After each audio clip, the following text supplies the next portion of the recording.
परमात्मा को पाने तथा उसका वास्तविक लाभ प्राप्त करने के लिए पवित्र बाइबल में प्रमाण है कि प्रभु ने मनुष्य को अपना ही स्वरूप बनाया। 6 दिन में सृष्टि रचकर 7वें दिन विश्राम किया। कुरान शरीफ में प्रमाण है कि हजरत मोहम्मद को खुदा स्वयं कह रहे हैं कि मैंने तुम्हें उस परमात्मा की महिमा बताने के लिए भेजा है। वो परमात्मा कबीर है जिसने 6 दिन में सृष्टि रची तथा 7वें दिन तख्त पर जा विराजा। उसकी खबर किसी बाखबर से पूछकर तो देखो। कृपया अवश्य सुनिए जगत गुरु तत्वदर्शी संत रामपाल जी महाराज के अमृत वचन। अब इतना ज्ञान दिया जाता है, मैं कोई बालक नहीं या वैसे थोक बिलो हूँ, कोई लालच हो मुझे। 2 रोटी भगवान ने दे रखी थी, जेई की नौकरी थी, बढ़िया काम चल रहा था। परमात्मा ने पहले भी ठीक से घर में गुजारा ऐसे जन्म दे रखा था जहाँ रोटी टाइम पर ठीक मिले थी। तो दास ने पता चला कि मेरे जैसे दुखिया सारे ही हैं जिनको भगवान की चाह हर धक्के खा रहे हैं। मुझे पता लग गया तो सबको आवश्यकता इस भगवान की, इस ज्ञान की। तो इसलिए दास ने इस पर कदम उठाया। तो इस प्रकार जैसे आप जो सफल होगे। और एक बात और ध्यान रखना, आप यहाँ केवल उसी उद्देश्य को लेकर ना आना कि जैसे रोगी है वो रोग ही स्वस्थ हो, जिसको पुत्र की संतान नहीं है वो संतान ही हो तो बात बने। अगर संतान भी आपको आवश्यक होगी देनी तो यही मिलेगी, पृथ्वी पर कोई नहीं देगा आपने। और जो आपका रोग निवारण होगा तो यही होगा, पृथ्वी पर कहीं होगा भी नहीं, और होगा ही होगा, रोग तो निवारण होगा ही होगा। बाकी संतान भी परमात्मा अगर चाहेगा तो सब कुछ कर सकता है। उसका एक लंबा इतिहास है, फिर बताऊंगा, ऐसी बात नहीं। यहाँ हजारों ऐसे प्रमाण हैं जिनके 10-10 वर्ष, 12-12 वर्ष और 15-15, 20-20 वर्ष ब्याह न हो गए थे और बच्चा नहीं था। सारे सब आजकल तो सारे जो है ना ये भौतिक और सारे ट्रीटमेंट हैं ये भी करवा के छक लिए थे, मालिक ने उनको भी संतान दे दी। ये तो कोई बड़ी बात नहीं है, लेकिन हमारा आपका मूल उद्देश्य मोक्ष हो और आपको पार करने के लिए परमात्मा जैसे भी आपको रखे वैसे ही रहो। जैसे डॉक्टर के यहाँ मरीज होता है और उसको थोड़ा बहुत कष्ट भी बन रहा है, वो जैसे भी कोई ट्रीटमेंट करे, इंजेक्शन लगाओ जब भी थोड़ा बहुत दर्द तो होएगा। अब उस इंजेक्शन ना लागने दे फिर वो ट्रीटमेंट क्या करेगा डॉक्टर। तो थोड़ी बहुत संकट, थोड़ा बहुत कष्ट आपको महसूस भी हो, वो गॉड गिवन समझना। किस लिए परमात्मा हमें उदाहरण देते हैं अपने ऊपर ही। कहते हैं कबीर सुख के माथे पत्थर पड़ो, जो नाम हृदय से जावे, बलिहारी व दुख के जो पल पल नाम रटावे। परमात्मा कहते हैं तुम ऐसे मांगना मेरे से कि हे भगवान इसे सुख के आग लगो जिस जो आपसे दूर करे। हे परमात्मा ऐसा दुख, बलिहारी उस दुख के, ऐसा दुख बना रहे जिससे आपकी याद बनी रहे, ऐसा सुख ना देना भगवान जो आपसे दूर करे। तो आप ये समझ लेना छोटी मोटी जो ठूठा आपका रख रहेगी ये गॉड गिवन होगी, ताकि वो मन बकवाद ना करे, इसने मौत दिखे जा और तभी ये भक्ति करेगा, ना करने ना दियो। ऐसा खतरनाक एलिमेंट है ये। तो पुणात्मा ये परमात्मा का ट्रीटमेंट चलेगा जब आप इसकी शरण में आगे। डॉक्टर के हॉस्पिटल में एडमिट एक पेशेंट अपनी चलाओगा तो वो रोग नहीं कटवाना चाहता, वो तो बकवाद कर रहा है, व्यर्थ में टाइम वेस्ट कर रहा है। तो आप यहाँ आगे हो, भगवान कोई बालक नहीं, आपके भविष्य की जानता है। अब जैसे किसी को एक्सीडेंट हो गया और उसका ब्लड चल रहा है, ब्लीडिंग हो रही है, तो डॉक्टर सबसे पहले उसकी कोशिश करेगा कि ब्लड रोकूं, चाहे उसकी टांग में कितनी पीड़ा हो रही हो, फ्रैक्चर भी हो रहा हो, उसने नहीं संभालेगा कि ये दर्द होने दे थोड़ा, पहले इसकी जान बच चली जाएगी जब ब्लड नहीं रोका थे। तो वो कह रहा होगा है मर गया, पैर टूट गया है मर गया, तो वो अलग बात है। पहले वो ब्लड रोकेगा फिर उस टांग ने संभालेगा, उससे जान नहीं जा सकती। तो इसी प्रकार आप यहाँ आए हो केवल एक उद्देश्य लेकर, और परमात्मा को पता है कि कल ने इसके ऊपर एक ऐसी आपत्ति आओगी, इसकी जान जानी है या कोई और भयंकर अटैक है इसके ऊपर, तो पहले मालिक आपके उस संकट न हटावेगा जो भविष्य में और आने वाला इससे भयंकर। और आप ये सोचोगे एक बता मेरा ये संकट ना ठीक हुआ, 2 बार लिया, तीसरी बार आ ली, 5वीं हाजिरी होगी। पुणात्माओं या तो आजीवन आने की नियत बनाओ जब आपका कल्याण होगा। ईसा बालक नहीं भगवान के झाड़े ला देर जा तुम अपने राज्य रम अपने राज्य, नहीं, आपके असंग जन्म का कोड कटेगा यहां से। अब जो प्रसंग चल रहा है कि जिन जैसे सतयुग के अंदर पुण्यात्मा जन्म लेती है और उनके लिए परमात्मा ऐसा माहौल बना देता है, फलदार वृक्ष होते हैं सब जगह। जैसे आजकल हम कणक पैदा करते हैं कितनी मेहनत करके, उस समय ये ऐसे खड़े रहते जैसे सामक देखा हुआ आपने, ऐसे खड़े रहते हैं और जाओ और तोड़ो और झाड़ो पकाओ और खाओ, फल तोड़ो खाओ और भजन, और उसमें भजन सभी करते हैं, उनकी एक ऐसी श्रद्धा होती है। तो वो भक्ति करते हैं शास्त्र विरुद्ध और सुख सारे उपलब्ध हैं, शरीर भी स्वस्थ है, लाखों वर्ष जीवन भी रहता है, बाप से पहले बेटा भी नहीं मरता है और विधवा औरत विधवा नहीं होती हैं। तो वो ये सोच रहे कि हम जो साधना कर रहे हैं इससे हमें लाभ है, नहीं, यह भूल मार रही है हमने आज तक।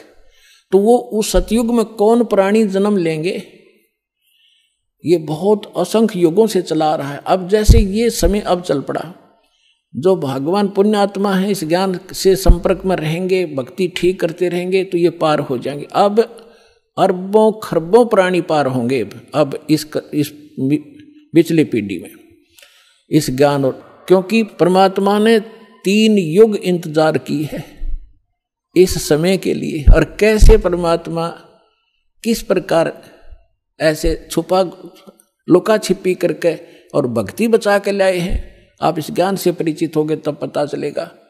कहीं भी जैसे आप सोचा करते श्री कृष्ण ने साड़ी बढ़ा दी द्रौपदी की, श्री कृष्ण हर के बस का ना था कुछ भी। परमात्मा की श्रद्धा बनाए रखने के लिए परमात्मा कहते मैं ही 100 छल छिद्र करता हूँ, वही उसी संत का रूप बनाकर चले जाते हैं जो जिस गुरु पर आश्रित है और उसका काम कर देते। भगत में आस्था बनी रहती है और वो ने सोचा मेरे गुरु से या इस साधना से ठीक हो गया, होता उसके पूर्व जन्म के संस्कारों से। तो परमात्मा ने इस भक्ति को बचा के जीवित रखना था, इसलिए आपको यहाँ तक लाए हैं। तो अब जो पार होंगे वो तो होंगे ही होंगे। मालिक का वचन है सकल सृष्टि प्रवानिक होई, पूरा विश्व और नाम लेगा, मोक्ष होगा। फिर क्या होगा कि लास्ट में फिर ये तो स्वभाव है इस गंदे लोग का, एक फिर धीरे धीरे चाहकर परंपरा बिगड़ना शुरू हो जाती है। तो उस समय लास्ट में जो भक्त भक्ति यही कर रहे होंगे लेकिन वो पार नहीं हो पाएंगे, उनकी संख्या भी थोड़ी नहीं होगी, बहुत लाखों और करोड़ों में होंगे जो पार नहीं हो सकेंगे, लेकिन भक्ति संग्रहित हो जाएगी उनकी जबरदस्त। तो वो फिर क्या करेंगे, काल के हाथ चढ़ेंगे। उन्हीं में से ब्रह्मा विष्णु महेश ये देव और ये सब बनाए जाएंगे, गणेश और ये जो जितने भी देवता हैं, इंद्र कुबेर वरुण धर्मराज, ये 33 करोड़ देवता इन्हीं में से सिलेक्टेड होते हैं। और फिर इनको ऊपर रखेगा, ऊपर के लोकों में इनकी पुण्य इनके साथ होंगे। फिर वहाँ इसका टैक्स है, अपना टैक्स अलग लेगा और अपना वह माल बेचेगा वो न्यारा। तो इनके पुण्य समाप्त जब हो जाएंगे फिर ये दोबारा सतयुग में जन्म लेंगे। वो पिछले वाले जो ऊपर लुटन लग रहे हैं वो इस सतयुग में आएंगे और अब वाले फिर काफी वर्षों के बाद वो आएंगे फिर सतयुग में। अब सतयुग में होंगे ये भक्ति संग्रहित प्राणी जो अब करेंगे शास्त्र अनुकूल साधना। अब मिली इनको, आज तक शास्त्र अनुकूल साधना नहीं थी। 4 युग का हिसाब लगा के देख लो जब किसी के पास आज तक ये शास्त्र अनुकूल साधना हो या भक्ति की हो किसी ने। तो भक्ति अभी शुरू होगी तो इनमें से बचे हुए फिर उसी गेड़ में आगे। सतयुग में जन्म हुआ, फिर वही त्रेता में, द्वापर में, और फिर कलयुग के इसी समय में फिर दाव लगेगा इस मोक्ष का। और ईब चूकिए तो फिर वही चक्कर, इंद्र हजारों वर्ष युगों तक आप वह इंद्र की पोस्ट पर रहोगे, हजारों वर्षों तक देवताओं के स्वर्गलोक में अपना माल खाओगे, बर्बाद करोगे पूंजी को।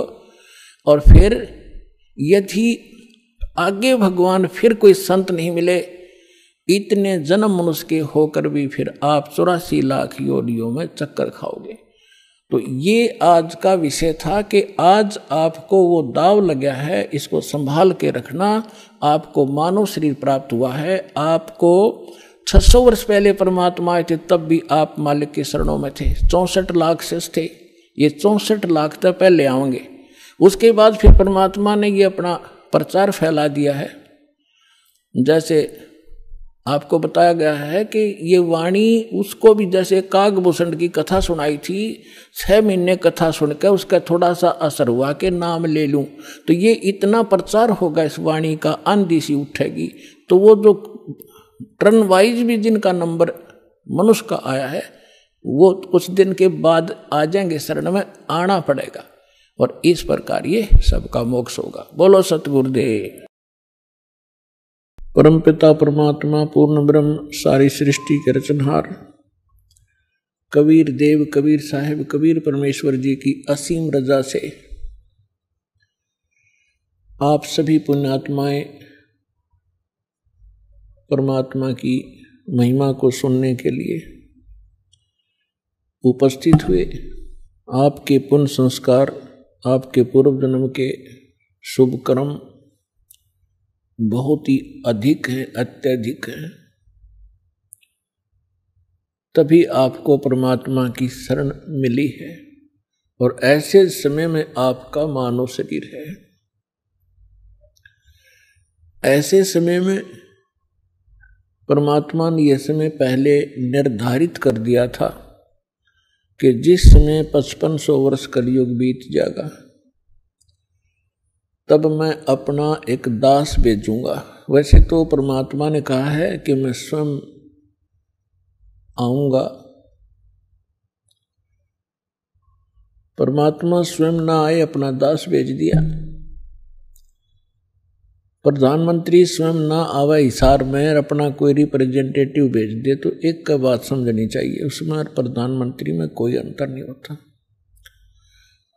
वो प्रधानमंत्री की सब पावर युक्त होता है, और एक प्रांत को उस रिप्रेजेंटेटिव द्वारा मिलने वाली राहत पर्याप्त होती है।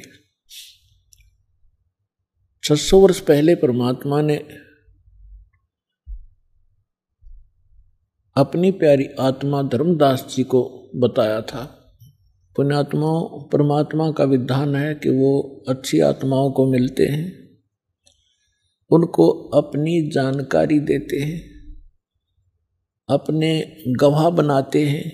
इस समय के लिए परमात्मा इस कलयुग के प्रारंभ में आए थे, प्रथम चरण में, और परमात्मा ने कलयुग को 3 चरणों में बांटा है।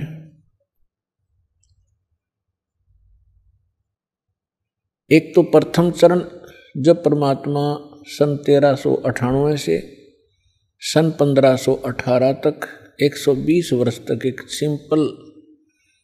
सिंपल मैन, सिंपल सिटीजन, आम नागरिक, साधारण नागरिक जैसा जीवन जी के उन्होंने हमारे लिए एक उदाहरण छोड़ा कि भक्तों, ये मेरी प्यारी आत्माओं, यदि आपने यहाँ से पीछा छुटवाना है तो यहाँ की सब बकवादों को सीमित कर देना, नहीं तो ये काल के, ये माया के चोज आपने असंख्यों बार किए हैं और ये आपको यहीं रख लेते हैं। और एक ये भी सिद्ध करना चाहा था परमात्मा ने कि ये ना समझना कि उस समय ब्राह्मण वर्ण जो था वो केवल भक्ति और ज्ञान प्रचार का अधिकारी माना जाता था, और हम यही मानते थे कि ब्राह्मण लोग ही भक्ति करते हैं, इन्हीं का अधिकार है, यही मोक्ष प्राप्त कर सकते हैं। तो परमात्मा ने सिद्ध किया था कि उस समय छुआछूत बहुत ज़्यादा थी, और जुलाहा जाति को बहुत ही हेय माना जाता था। शूद्र वर्ण में गिने जाते थे।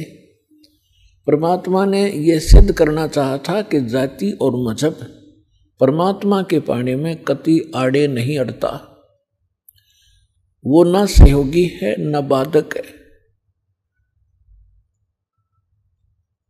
पूर्ण संत प्राप्त हो, सच्ची श्रद्धा से तो सत साधना करेगा, चाहे वो किसी वर्ण में जन्मा हो, अमीर हो या गरीब हो, निर्धन हो, सभी परमात्मा प्राप्ति कर सकते हैं और परमात्मा सबको सामान्य लाभ देगा। यदि राजा भक्ति कर रहा है और साथ में एक रंग कर रहा है, जब आध्यात्मिक सत्र का जो सहयोग होगा, परमात्मा दोनों को सामान्य देगा, कोई अंतर नहीं होगा। तो इसी प्रकार परमात्मा ने ये सिद्ध करना चाहा था कि टोटे में भक्ति करे सोए सही सपूत, ये मायाधारी मस्करे है न जाने कितने जालिए ऊत। टोटे में भक्ति करे, निर्धन दारिद्र होकर भी परमात्मा की आस्था जिसमें है, सोए सही सपूत, और ये मायाधारी मस्करे ना जाने कितने जालिए ऊत, रावण जैसे। और परमात्मा कहते हैं राजा हो भाਵੇਂ रंक हो, निर्धन हो या धनवान हो, इंसान हो, स्त्री या पुरुष हो, परमात्मा प्राप्ति कर सकता है यदि उसको सतगुरु मिल जाए। तो पुण्यात्माओं, आप उन पुण्यात्माओं में से हैं जो आपको सतगुरु भी मिल गए। अब यदि अब भी पार नहीं होगे तो फिर आपकी अपनी नालायकी होगी, परमात्मा ने रजा में कसर नहीं छोड़ी। तो पुण्यात्माओं, ये समय बहुत पहले निर्धारित किया था परमेश्वर ने, और काल ने अपना जाल फैलाया था। जब कबीर परमेश्वर से धर्मदास जी ने पूछा कि हे दीनदयाल, आपने जो कथा सुनाई है सृष्टि रचना की, और इसको सुनकर तो ऐसा लगता है कि हम महाअपराधी और कमीने जीव हैं। हम भरी थाली का ठोकर मार के सुख सागर को छोड़ के इस गंदे तालाब में, आप इस ओछे जल में आ गिरे। आपके साथ हमने बहुत चीटिंग करी। हे दीनदयाल, आपने कैसे रहम किया हमारे ऊपर, आपने फिर भी आ संभाले। कितने दयालु हो आप, हमने कैसा जुल्म किया आपके साथ विश्वासघात किया। तब परमात्मा ने कहा कि धर्मदास, माता पिता के पुत्र या पुत्री कितने निकम्मे हो जा, फिर भी वो चाहता है कि ये कभी सुधर जा और मेरे पास आ जाए तो मैं उनको सर्व लाभ दूं। अब ये सभी मेरी आत्मा है, मेरे से उत्पन्न है, मेरे शरीर से निकली है। परमात्मा ने अपने वचन से सभी की उत्पत्ति की है। अब हम परमात्मा के पेट से बाहर आए हैं, और जो भी माता अपने बच्चे को, बेटा या बेटी को जन्म देती है, उसको कितने प्यारे होते हैं। दास ने देखा एक माई का पुत्र बिल्कुल जन्म से अपाहिज था, लाल गिरती रहती थी, ऐसे बांगा टेढ़ा मुख था, और वो माँ उसको इतना प्यार करती थी, लाड करती थी, उसकी लार धो के और चूमती थी, प्यार करती थी। तो पुण्यात्माओं, हम उस परम पिता की आत्मा है जो हमारे लिए भटक रहा है। हम कितने निकम्मे हैं, कितने नालायक हो गए, फिर भी उसके हृदय में हमारी न्यारी कसक है। हमने क्या गलती की थी, ये सृष्टि रचना के द्वारा आपको बहुत बार बता रखी है। आज विषय दूसरा है, इस करके थोड़ा सा हिंट देंगे, जिसमें परमात्मा ने सतलोक, अलखलोक और ऊपर के अगम और अनामी लोक सभी उत्पन्न कर दिए अपने वचन से, अजर अमर। और परमात्मा ने सबसे पहले 16 पुत्रों की उत्पत्ति की, उससे पहले 16 द्वीप उत्पन्न किए, उनमें सबको रहने को कहा। उनमें से एक पुत्र अचिंत था, उससे कहा कि आप सृष्टि रचना करो, शेष उसको अपनी सामर्थ्य का आभास कराना था कि तुम कितने सक्षम हो और क्या कर सकता है प्राणी परमात्मा के अतिरिक्त। तो उसने अपने वचन से अक्षर पुरुष की उत्पत्ति की। श्रीमद् भगवत गीता अध्याय नंबर 15 के श्लोक नंबर 16 और 17 में 3 पुरुष हैं, सरपुरुष, अक्षर पुरुष और उत्तम पुरुष है तो अन्य, उसको परम अक्षर पुरुष यानी परम अक्षर ब्रह्म कहते हैं। जो श्रीमद् भगवत गीता अध्याय नंबर 7 के श्लोक 29 में गीता ज्ञानदाता कहता है कि अर्जुन,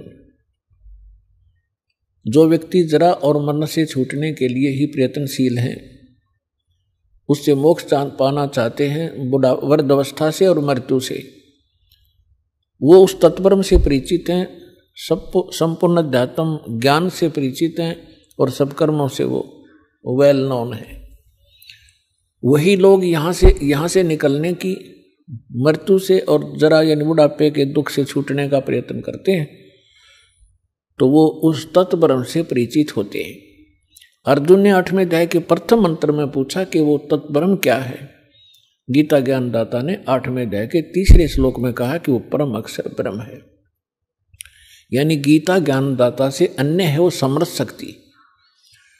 तो 15वें अध्याय के गीता जी के 16 और 17 श्लोक में 3 पुरुष हैं, सरपुरुष, अक्षर पुरुष, और 17वें श्लोक में कहा कि उत्तम पुरुष है तो अन्य है। इन दोनों से, सरपुरुष और अक्षर पुरुष से वो श्रेष्ठ परमात्मा, उत्तम पुरुष, पुरुषोत्तम तो कोई और है, और वही तीनों लोकों में प्रवेश करके सबका धारण पोषण करता है, वो वास्तव में अविनाशी परमेश्वर है। तो अचिंत ने अक्षर पुरुष की उत्पत्ति की, और अक्षर पुरुष वहाँ एक सरोवर है, मान सरोवर, अमृत से भरा हुआ, उसमें जाके सो गया, गहरा चला गया, वहाँ श्वासों से जीवन नहीं है। काफी समय तक वो बाहर नहीं आया। आपको थोड़ी सी सृष्टि रचना का हिंट देकर आज का जो विषय है वो फिर चलेगा। अचिंत ने देखा अक्षर पुरुष सरोवर के अंदर, निद्रा के अंदर, गहरी निद्रा में सो रहा है, और अक्षर पुरुष के बिना अचिंत सृष्टि नहीं कर सकता। तब उसने अर्ज की कि अक्षर पुरुष निद्रा में है, प्रभु मैं कुछ नहीं कर पा रहा हूं। तब परमात्मा ने कहा कि बेटा तुम कर भी नहीं सकते, ये तुम्हारे को थोड़ा सा एक झटका दिया है, कहीं तुम बीच में टांग अड़ा लेते। परमात्मा ने ये सिद्ध कर दिया कि समर्थ का काम समर्थ ही कर सकता है, और दूसरा कोशिश करेगा तो वो मार ही खाएगा। तब परमेश्वर ने उसी सरोवर से थोड़ा सा जल अपनी आचमन में लिया, अपनी शब्द से उसको अंडा बना दिया। अंडे में अपने वचन से, अपने ही अंदर से एक आत्मा उसमें प्रवेश कर दी। उस अंडे को बहुत बड़ा आकार का अंडा बना दिया, उसको उसमें छोड़ दिया, सरोवर में गड़गड़ गड़गड़ करता हुआ वो नीचे गया। तो उसकी गड़गड़ाहट सुनकर अक्षर पुरुष की निद्रा खुल गई। और किसी को कच्ची निद्रा से जगा दिया जाए तो उसमें थोड़ा सा क्रोध होता है। उसने क्रोधवश उसको देखा कि किसने मेरी निद्रा भंग कर दी, तो वो कोप उस अंडे पर टकराया, उससे अंडा फूट गया, उसमें से ये सरपुरुष निकला। सरपुरुष अब इस अध्यात्म ज्ञान को सुनने के लिए यह सृष्टि रचना एक मास्टर की समझ लेना, और जब तक आप इस सृष्टि रचना से परिचित नहीं होगे तब तक आप अध्यात्म का कोई सिर पैर नहीं समझ सकते। प्रथम बार कोई सुनेगा उसको ऐसा लगेगा जैसे दंत कथा बनावटी कहानी है। अब वो अंडा फट जाने से उसमें से सरपुरुष निकला, ज्योति निरंजन, जिसको काल भी कहा जाता है, जो 21 ब्रह्मांड का स्वामी है। तब परमेश्वर ने कहा कि तुम दोनों बाहर आओ। वो दोनों बाहर आ गए। उनसे कहा कि जाइए आप अचिंत के द्वीप में रहो, एक स्थान तीनों को दे दिया, अचिंत, सरपुरुष और अक्षर पुरुष। उसके पश्चात परमेश्वर ने स्वयं शेष रचनाएं की और हम सभी आत्माओं को अपने वचन से उत्पन्न कर दिया। असंख्य जितने भी यहाँ चींटी, मच्छर, मक्खी, सूक्ष्म जीव जो दिखते भी नहीं, दूरबीन से देखे जा सकते हैं, हाथी, देवता, ये सभी प्राणी परमात्मा ने अपनी वचन से उत्पन्न करके, ये सभी आत्माएं ऊपर रहा करती थी। हम सभी की वहाँ सृष्टि थी, परिवार था और बहुत सुंदर महल, बड़े बड़े बगीचे, प्रत्येक के महल के आसपास बहुत बहुत सुंदर आगे पार्क हैं, फल फ्रूट वहाँ पर लदपद रहते हैं, मेवा लदपद रहती है, सदाबहार वृक्ष हैं, सदाबहार बाग बगीचे हैं। तब परमात्मा ने हम सबको उत्पन्न किया, हम अलग अलग रहने लगे और हमारा वहाँ पर एक परिवार बन गया। जैसे आपका यहाँ परिवार बन गया, ऐसे वहाँ भी आपका ऐसे सुंदर परिवार था। प्यार से रहते थे, कोई तकलीफ नहीं, किसी वस्तु का अभाव नहीं, कोई काम नहीं। तो फिर कुछ समय के उपरांत काफी समय बीत गया था, तो इस ज्योत निरंजन सरपुरुष के मन में एक खुरापात उत्पन्न हुआ। इसने सोचा हम तीन तो एक स्थान पर एक ही प्लाट में रह रहे हैं, द्वीप में, और शेष मेरे भाई अब अलग अलग द्वीपों में रह रहे हैं, तो मैं अलग से द्वीप प्राप्त करूंगा। इसने अलग से स्थान प्राप्ति के लिए तप शुरू किया, एक पैर पे खड़ा होकर। एक पैर पे खड़ा होकर के इसने तप किया, कभी उस पैर को रख ले, कभी उसको, और हम फिर इसके जाल में कैसे फंसे। हम इस ज्योत स्वरूपी निरंजन को देखने लगे और इसके इस ड्रामे को, इस एक्टिंग को, इस तपस्या को हम देखकर प्रभावित हो गए और ये सोचने लगे बड़ा कमाल कर दिया इसने, एक पैर पर खड़ा है, ओहो कितने युग बीत गए, कितना समय बीत गया। तो ये समझ, आज हमारे अंदर भी एक ऐसी प्रेरणा, ये धारणा या कमजोरी आज भी विद्यमान है। जैसे कोई एक्टर, कोई हीरो या हीरोइन, अभिनेता, अभिनेत्री, आप उसको देखते हैं, फिल्म वगैरह देखते हैं उनकी, तो उनसे इतने प्रभावित हो जाते हैं ये जवान नौजवान बच्चे, लड़के या लड़कियां, और वो कभी यहाँ आजा बरवाला में या हिसार में, तो ये नादान बालक है, उसको देखने के लिए वहाँ कई हजारों की संख्या में इकट्ठे हो जाएंगे और वो अपनी रोजी रोटी के लिए चटक मटक करते हैं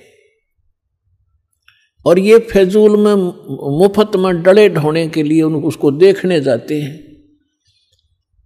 उन पर इतने आसक्त हो जाते हैं और उनको अपना फेवरेट हीरो और हीरोइन बोलते हैं।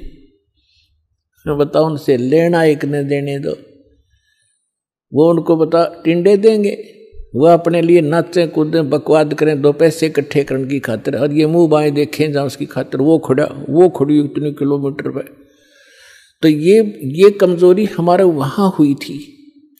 हमें सारी सुविधा वहाँ प्राप्त थी, हमारा समर्थ भगवान हमारे को सब सुविधाएं दे रहा था और उस सुविधाओं को भूलकर, परमात्मा के एहसान को भूलकर हम इस नीच को देखने लगे, इस काल को। हम इस पर आसक्त हो गए जैसे ये बच्चे हो जाते हैं एक्टर्स पर। परमात्मा ने बहुत बार आकाशवाणी की कि बच्चों इसके इस ड्रामे न मत देखो, मस्त रहो तुम। हम ऊपर से सावधान हो गए जैसे हम बिल्कुल नहीं चाहते, पर अंदर कसक बहुत ज्यादा बन गई। वो तो अंतर्यामी है, हमारी सारी बात जानते थे कि अब ये गए काम तय। जब उसने 70 युग तक तप किया, तब परमेश्वर ने पूछा कि बोल ज्योत निरंजन, आप क्या चाहते हो, क्यों ऐसा ये हठ कर रहे हो। तब उसने कहा, पिताजी मेरे लिए ये स्थान बहुत कम है, मुझे कोई अलग स्थान दे दो, मैं अपना अलग स्थान चाहता हूं। परमात्मा ने कहा, ठीक है भाई। तब से राज मदमानम और जन्म तीसरे शुक्र सवानम, तेरे इस तप के कारण मैंने तुझे 21 ब्रह्मांड का राज दे दिया। जैसे एक धनी पिता अपने पुत्र को उसके हिस्से के 21 प्लाट दे दे खाली। अब उन ब्रह्मांडों को पाकर ये कभी उसमें जा रहा है, कभी उसमें कूद रहा है, सारे नाच कूद कर इसने सोची कि इसमें कुछ कंस्ट्रक्शन भी चाहिए। अब वो समर्थ है, सबका सब सारे मटेरियल उस परमात्मा से उपलब्ध हो सकते हैं। इसने फिर तपस्या की, 70 युग फिर तप किया। हम फिर भी इसको बहुत ज्यादा चाह रहे थे, ऊपर से सावधान थे पर अंदर से कसक गजब की थी। तब परमेश्वर ने पूछा, भी बोल क्या चाहता है ज्योत निरंजन, अब तुझे और क्या चाहिए। तब इसने कहा कि भगवान परमात्मा, हे पिताजी मेरे लिए मुझे कुछ कंस्ट्रक्शन करने का मटेरियल सामग्री दे दो। तब परमात्मा ने इसको 5 तत्व और 3 गुण दे दिए और कहा, ले बेटा खेल खिलौनों से। इनको पाकर के इसने फिर सोचा कि अब मैं इसमें कंस्ट्रक्शन भी कर लूंगा और फिर ये यहां मुझे अकेले का दिल लगे नहीं, इसके अंदर कुछ प्राणी चाहिए। इसने फिर से हठ योग शुरू किया। जब इसने तीसरी बार 64 युग तप किया तब परमात्मा ने पूछा कि बोल ज्योत निरंजन, तू क्या चाहता है। तो जो तूने मांगा मैंने दे दिया, अब क्यों हठ कर रहा है। तब इसने कहा कि प्रभु, हे परमेश्वर, हे पिताजी, मेरा अकेले का दिन नहीं लगता, कुछ आत्मा मुझे दे दो। परमेश्वर ने कहा कि देखो भाई, इस और तपस्या के लिए तू कुछ और मांग सकता है, अन्य तेरे को ब्रह्मांड दे दूंगा, लेकिन आत्मा नहीं दे सकता, क्योंकि ये मेरे अंश हैं और तू इनको घना दुखी कर देगा और मेरे से देखे नहीं जाएंगे फिर ये। तब इसने कहा था, नहीं पिताजी, मैं सत्य का राज करूंगा, जो जैसा कर्म करेगा मैं वैसा ही फल दूंगा, मैं कोई अत्याचार अन्याय नहीं करूंगा।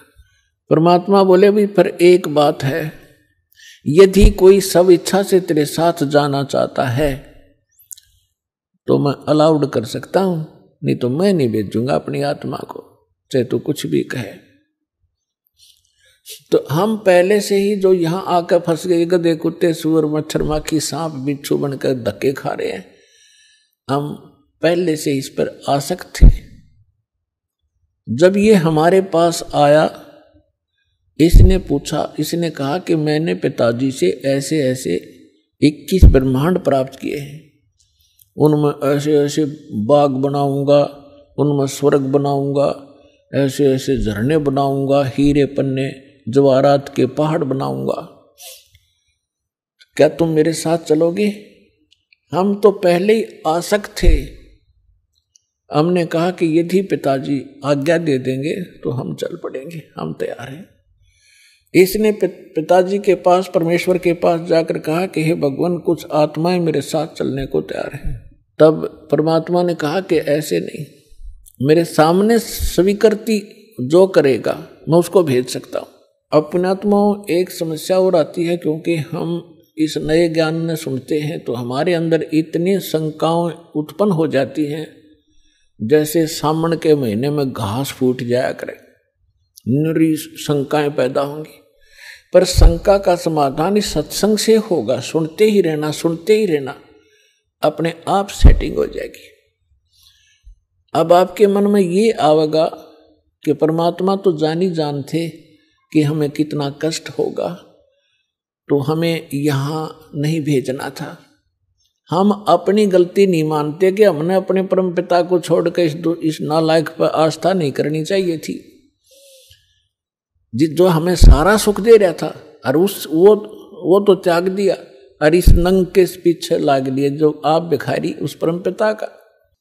अपने आत्माओं, दूसरा ये एग्जाम्पल समझिए कि जैसे सेब विक्रेता होता है, उसको सेब कितनी प्रिय होती है, कितनी कॉस्टली होती है। 1, 2, 3, 4, 10 यदि सेब खराब हो जाती हैं, वो उन सेब को उन सेबों में नहीं रख सकता जो स्वस्थ है। वो भले ही उसको खूब कष्ट होता है, दुख होता है, उसको ये पता है कि देख मेरे को 100-200 रुपए की हानि होगी, वो फिर भी उन खराब सेबों को उठा के और कूड़े में फेंक देता, उसने सूअर खाया कर। भले उसकी आत्मा दुखती है कि मुझे कितनी हानि होगी, लेकिन रख नहीं सकता कि ये और भी डूब देंगी। तो हम खराब सेब हो गए थे और परमात्मा ने हमारे को वहां से फेंकना अनिवार्य समझा था। ये एक और एग्जाम्पल आपको बता जा रहा है। अब परमात्मा ने हमारे से आकर पूछा कि बोलो भाई कौन जाना चाहता है इसके साथ। तो हम अपने पिता के सामने बोल नहीं सके, शर्मिंदा हो गए, लज्जित हो गए, नीची गर्दन कर ली, क्योंकि वो पहले ही कहा करते थे कि इस पर आसक्त ना होना। तब परमेश्वर ने कहा, वो सन्नाटा छा गया, साइलेंट हो गया, सब कुछ शांत हो गए। तब परमेश्वर ने कहा कि क्यों भाई ज्योति निरंजन, ये तो कोई नहीं बोल रहा, तू कह रहा था मेरे साथ जाना चाहते हैं। उसी समय एक आत्मा खड़ा हुआ और उसने खड़ा होकर के कहा कि पिताजी मैं इसके साथ जाना चाहता हूं। अब बाकी हमने सोचा कि यो एकला एक वहां सारी लूट लेगा और हम रह गए पाछे, तो हम भी फिर खड़े हो गए, दोनों हाथ ऊपर न कर लिए। सारे के सारे जितने असंख्यों अनगिन जीव यहां आ फंसे। तब परमात्मा ने कहा ठीक है भाई, जो जिसने हृदय से स्वीकृति इसकी की है उसको मैं इसके साथ भेज दूंगा, लेकिन आप जाइए अपने ब्रह्मंडों में, मैं इनको वहां भेजने का तरीका दूसरा अपनाऊंगा। तो परमात्मा ने क्या किया कि जिस आत्मा ने सबसे पहले स्वीकृति दी थी उसका एक युवा लड़की बना दिया अपने वचन पे, और उसके अंदर हम सभी प्राणियों को सूक्ष्म रूप बनाया और सूक्ष्म बना दिया हमारा स्वरूप, और सभी को अपने वचन से उस लड़की के शरीर में प्रवेश कर दिया। अपनात्माओं, अब वैज्ञानिक तरीके से आप अच्छी तरह समझ सकते हो कि हमारे ब्लड के अंदर कितने जीवाणु हैं। 1 ग्राम ब्लड के अंदर 40-40 लाख जीवाणु, ये डॉक्टर लोग बताते हैं कि इतने बैक्टीरिया हैं, इतने फलाने हैं। तो इसको समझने में कति देर नहीं लगेगी। तो इसी प्रकार परमात्मा ने उस लड़की के शरीर में हम सभी को सूक्ष्म बनाकर प्रवेश कर दिया। अब वो लड़की कौन है? ये अष्टंगी है, दुर्गा है, और हम सभी उसमें प्रवेश कर दिए। अपने पुत्र सहजदास को जो परमात्मा ने सबसे पहले 16 वचन से उत्पन्न किए थे, उनको ही वो विशेष वहां की व्यवस्था के लिए प्रयोग करते हैं। तो सहजदास को कहा कि जा इस अपनी बहन को ले जा और इस ज्योति निरंजन के पास उसके ब्रह्मंडों में छोड़िया, और उसको बता देना कि मैंने इस लड़की को, बेटी को एक वचन पावर दे दी है, जितने जीव वो कहेगा या उत्पन्न कर देगी वचन से, और जितनी आत्माओं ने तुम्हारे साथ जाना चाहा था इसके शरीर में प्रवेश है। सहजदास ने जाके सब कथा सुना दी और लड़की को छोड़कर वापस आ गया। अब ज्योति निरंजन के मन में ये दोष आया, अकेली युवा लड़की को देखकर इसने यह एक और भयंकर गलती कर दी। ये विषय वासना वश होकर लड़की के साथ दुराचार करने की चेष्टा करने लगा। तब लड़की ने कहा कि ज्योति निरंजन, देखो आप पिता के वचन से उत्पन्न हुए अंडे से, आप मेरे बड़े भाई हो, उसके बाद हमारी उत्पत्ति उसी परमेश्वर ने की है। मैं आपकी बहन और आप मेरे बड़े भाई, ये दुष्कर्म ना करें। मेरे को परमात्मा ने वचन दिया है, वचन शक्ति दे रखी है, जितने जीव आप कहोगे नर और मादा, मैं वचन से उत्पन्न कर दूंगी। लेकिन उसने एक नहीं सुनी और उसी समय उसने उस लड़की को, परमात्मा ने एक और रजा बख्शी थी कि उस लड़की को प्रजनन इंद्री नहीं लगाई थी। बाकी शेष सब फीचर्स जो थे वो सब लड़की वाले थे। तो उसने अपनी नख रेखा से, नाखूनों से प्रजनन इंद्री बना ली। अब लड़की ने देखा कि जुल्म करेगा, मेरी इज्जत लूटेगा, तो उसने एकदम सूक्ष्म रूप बनाया और वो जो ही उसके साथ दुराचार करने की स्थिति में हुआ, मुंह खोला बकवाद के लिए, उसके मुख के माध्यम से पेट में चली गई। और वहां जाकर के उसने पुकार किया कि हे पिताजी मेरी रक्षा करो, मेरे साथ इसने ऐसा दुर्व्यवहार किया।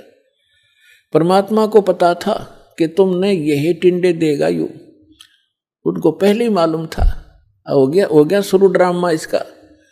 तब अपने पुत्र जोगजीत का रूप बना के, जो प्रथम 16 उत्पन्न हुए थे, उन्हीं के रूप में परमात्मा यहां आते हैं और उसके लोक में भी जोगजीत रूप बनाकर गए थे। और वहां प्रकट होकर के कहा कि ज्योति निरंजन सुन दे अब वचन परमात्मा का, तूने एक महान दोष कर दिया इस सच्चे लोक में, और ऐसे सच्चे लोक में ऐसे जुल्म करने वाले को ये दंड लगता है, ये दोष लगता है, अपराध लगता है, उसको एक रोग लगता है। आज से तेरा नाम काल होगा। लड़की को तूने बदतमीजी से दुखी किया और तेरे पेट में ये चलेगी, तूने इसको निगल लिया और 1 लाख मानव शरीरधारी प्राणी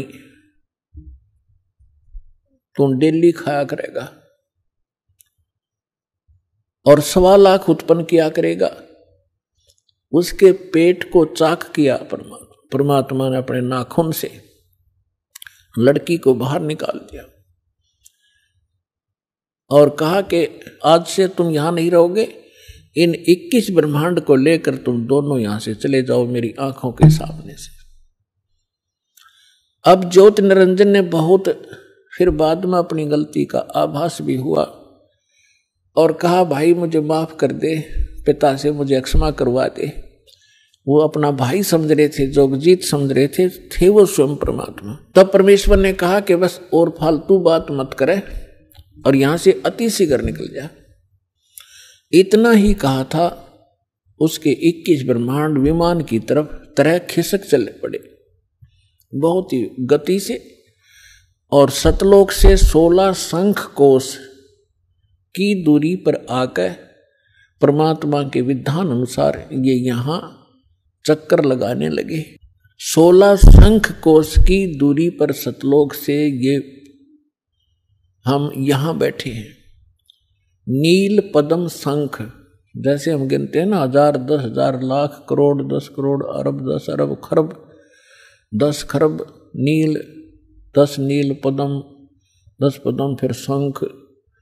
तो ऐसे 16 शंख कोश, एक कोश के अंदर लगभग 1.5 मील होता है और 1 मील में लगभग 1.5 किलोमीटर होता है, यानी लगभग 3-3.25 किलोमीटर एक कोश में होते हैं। तो 48 शंख किलोमीटर की दूरी पर हम सतलोक से यहां आ गए, ये काल और ये दुर्गा। अब यहां करके इसने सोचा, इसने फिर वह बकवाद शुरू करी।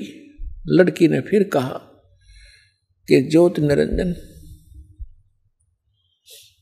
देख, जुल्म ना करे, पहले तो मैं तेरी बहन, तू मेरा बड़ा भाई, फिर मैं तेरे पेट से बाहर आई, तेरी बेटी होगी, और ये दोनों नाते पवित्र होते हैं, तो जुल्म ना करे। पर इसने एक नहीं सुनी और दुर्गा के साथ पति पत्नी व्यवहार किया और 3 पुत्र उत्पन्न किए। 3 पुत्र अष्टंगी जाए, ब्रह्मा विष्णु शिव नाम धराए। अपन आत्माओं यहाँ थोड़ा सा हिंट देंगे, क्योंकि आज का विषय एक बहुत ही अपने स्तर का होगा। क्योंकि एक तो ये सिद्ध करना अनिवार्य है कि हम जिसकी शरण ग्रहण किए हुए हैं वास्तव में यो परमात्मा है कि नहीं। तो ये परमात्मा अपने द्वारा रची हुई सृष्टि को स्वयं ही ठीक ठीक बताता है,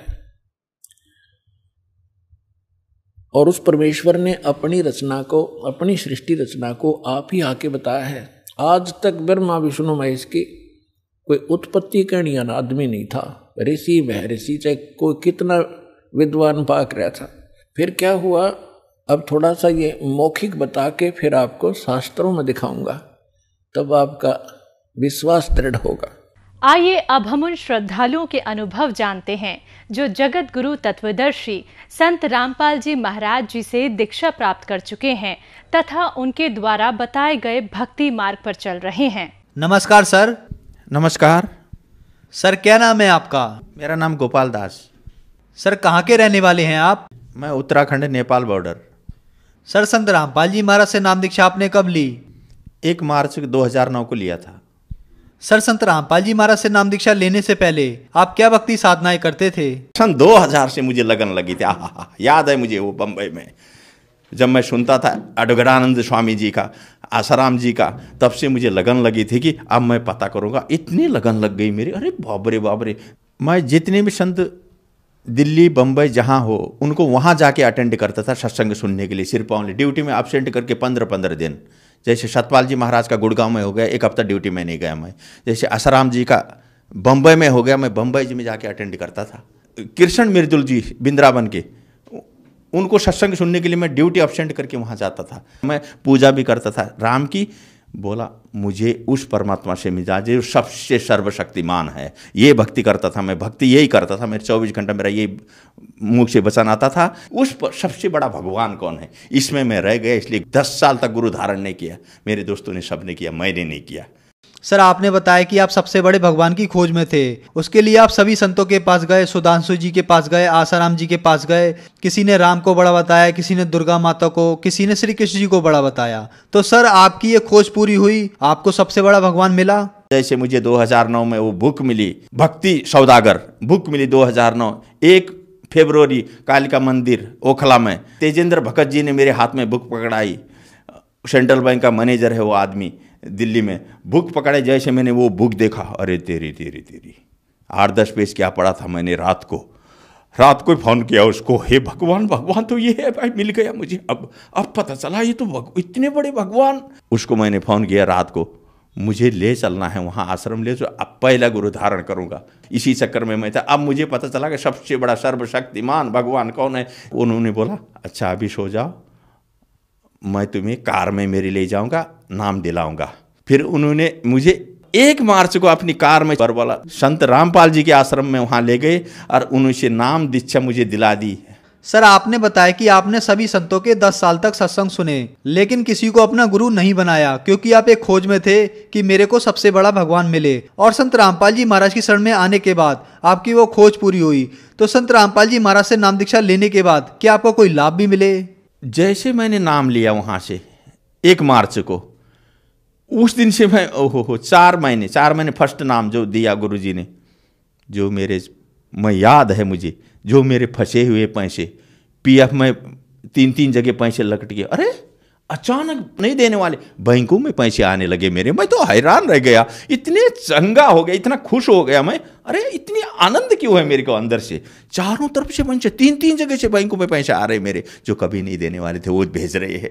और 3 जगह पीएफ का पैसा आ गया, जो कभी ठेकेदारी में पीएफ देते ही नहीं है। हे भगवान, ये अक्षर में 4 महीने भी नहीं हुए थे, वो गिना रहा हूँ मैं आपको। अब उसके बाद का आगे का मैं गिनाऊँ, ओहो। फिर मैं गाँव गया नाम लेने के बाद। गांव से पूरी परिवार बीमार थी, दमा थी वहाँ परिवार को, मिसेज दमाग थी, बच्चा तो फेंट हो रहा था वहाँ, पूरी तरह खा रहा था, नीचे से जा रही थी, पूरा बेहोश पड़ता था बच्चा।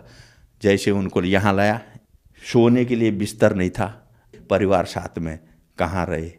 एक रिश्तेदार के घर रहा, वो बोला भाई कपड़ा तो नहीं होंगे। मैं बोला भाई मेरे पास 1000 रुपये, 800 रुपये का मैंने एक रजे गद्दा खरीदा, 200 बच गए भाई मेरे पास। याद है मुझे वो दिन लाजपत नगर में नौकरी लग गई मेरी, मालिक ने पता नहीं नौकरी लगा दिया, ऐसी नौकरी लगा दी। अब वहाँ से शुरू हुआ, नाम भी मिला, नौकरी भी लग गई। रोटी नहीं मिल रही थी, किराए में मकान लिया, किराए में रहता था। फिर अभी में शुरू हो गया किराए में रहना, नौकरी में तरक्की हुई। मैंने 20 साल बम्बई में नौकरी करी। 20 साल की कमाई मैंने भाई को भेजता रहा।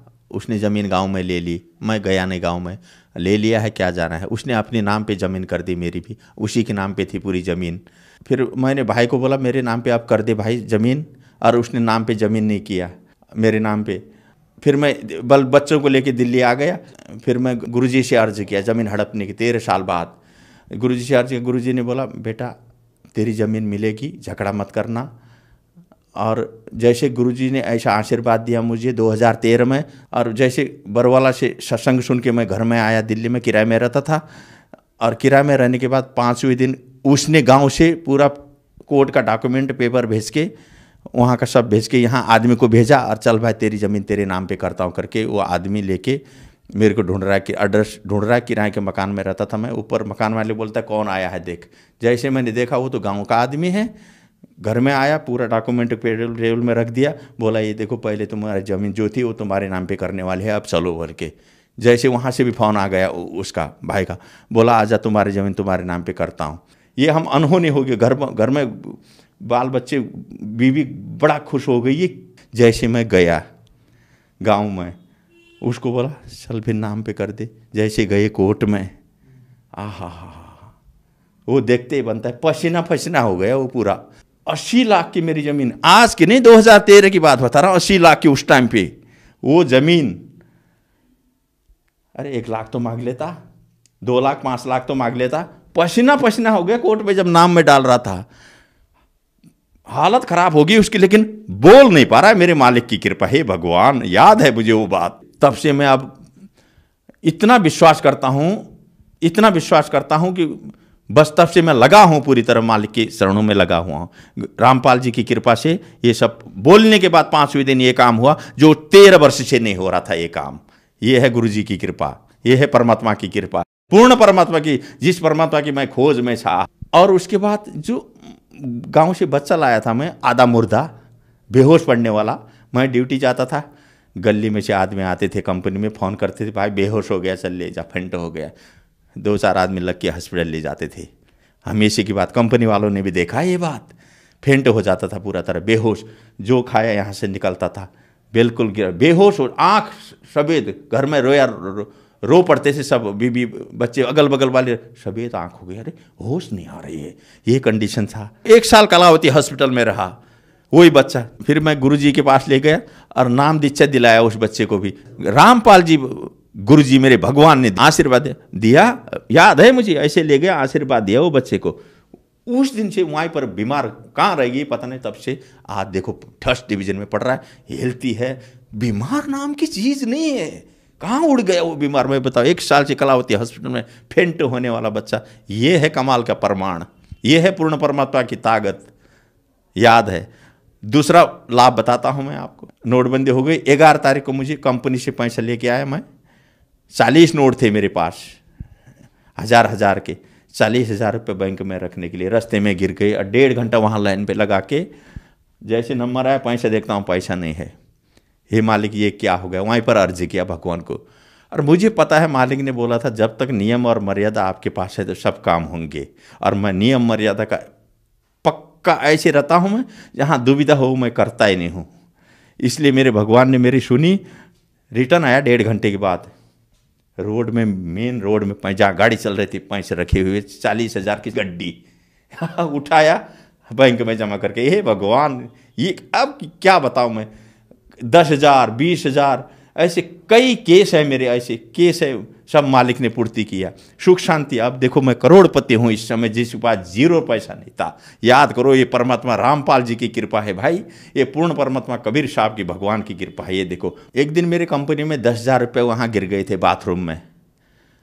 सफाई वालों को मिला, उनसे पूछा मैंने, नहीं मिला। बोला जैसे मैं घर में आके 1.5 घंटे बाद जो जगाया, जिसको पूछ रहा था वो नहीं बोलने वाले ने, जो जगाते टाइम फ़ोन आ गया, फ़ोन उठाया, बोला तुम्हारे पैसे भाई मिल गए हैं, ले जाओ। ये होती है परमात्मा की कृपा, कोई खा नहीं सकता है।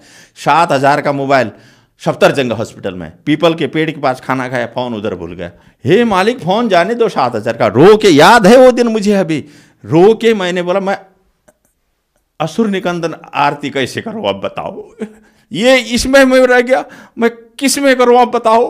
असुर निकंदन रमणी दोपहर को करनी थी मुझे। क्यों, मैंने जिंदगी भर एक भी चीज नहीं छोड़ा हूं अभी तक, किसी कीमत पर रात दिन लगा के तीनों टाइम की आरती जो जो आपने बताया वो मैं पूर्ण किया हूं और पूर्ण करूंगा। ये मेरी छूट जाएगी अभी मालिक। फोन मेरा गायब हो गया। कंपनी में फोन है, कंपनी वालों ने मुझे फोन किया, दूसरा फोन में घर में किया, ये कांटेक्ट हो कि वो फोन मुझे 7,000 का दे के गया। क्यों दे के गया वो, अब बताओ ये क्या चीज है। ये पूर्ण परमात्मा की शक्ति, ये रामपाल जी गुरुदेव की शक्ति है। ये देख लो भाई, आंखों देखी प्रमाण बता रहा हूं मैं। और दूसरा लाभ, पत्नी की दमा की बीमारी पूरी तरह दमा की बीमारी, और 5 साल से दवा ESI में चल रही थी।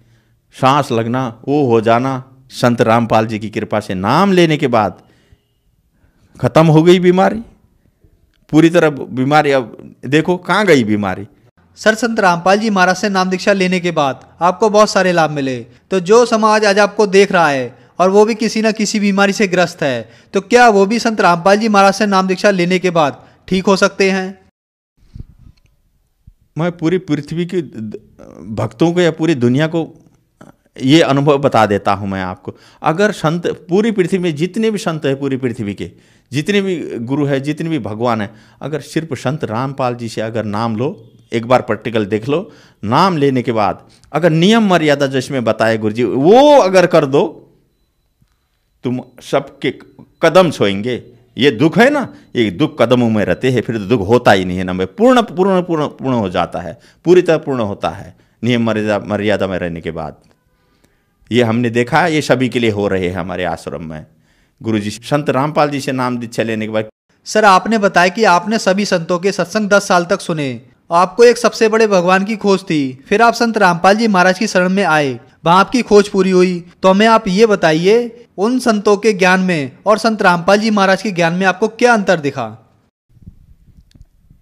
इसमें मुझे ये लगा, अब उनका ज्ञान तो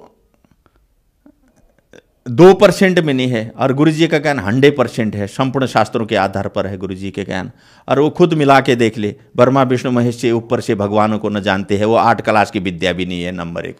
वो खुद जन्म मृत्यु के चक्कर में है वो भगवान। अब पूर्ण परमात्मा की बात तो बातें अलग हो गई, ऊपर के भगवान की बातें अलग है। क्षर अक्षर परम अक्षर, ईश्वर परम ईश्वर को तो कोई जानता है नहीं पृथ्वी में। संत जो गीता में पढ़े हुए है, गीता में पूरा लिखा हुआ है, चारों वेदों में है, गीता में है। बताओ, इन ग्रंथों में लिखी हुई चीज को भी नहीं समझ पा रहे। इन संतों से क्या, इनको तो अपने ग्रंथों का याद नहीं है, इनको ग्रंथों का जानकारी नहीं है। नंबर 1, गीता के बारे में किसी संत को पता नहीं है। बताओ, बड़े बड़े संतों को देख लो आप, कोई बता नहीं सकता गीता के बारे में। संत रामपाल जी ही बता सकते हैं इन शास्त्रों के बारे में। सर, संत रामपाल जी महाराज से नाम दीक्षा कैसे ली जा सकती है? पूरे हिंदुस्तान में, हर स्टेट में, हर डिस्ट्रिक्ट में पूरे नामदान केंद्र खुले हुए हैं भक्तों के। पूरे भारत की बात कर रहा हूँ मैं, नामदान केंद्र खुले हुए हैं। जो आदमी जिस स्टेट का जिस जगह का रहता है वहाँ पूरा नामदान केंद्र में कांटेक्ट करो, संत रामपाल जी से नाम दीक्षा लो और अपना कल्याण कराओ। धन्यवाद सर। नमस्कार, सत श्री।